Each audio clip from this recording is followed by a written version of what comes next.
Au cours de la matinée prospective que l'IEIF a organisée ce matin, nous avons mis en évidence bien évidemment que l'année 2017 a été une excellente année, mais l'important c'est devant. L'immobilier ne sera plus pour les années à venir poussé, valorisé grâce à la simple baisse des taux.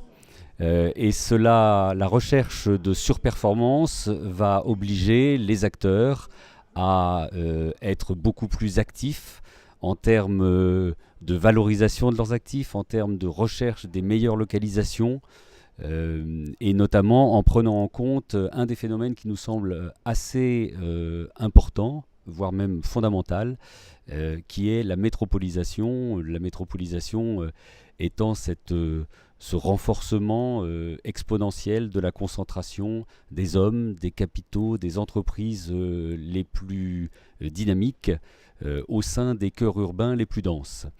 On voit par exemple en bureau que cela est en train de segmenter très fortement à la fois les différents marchés entre les différentes métropoles, mais même au sein d'une métropole.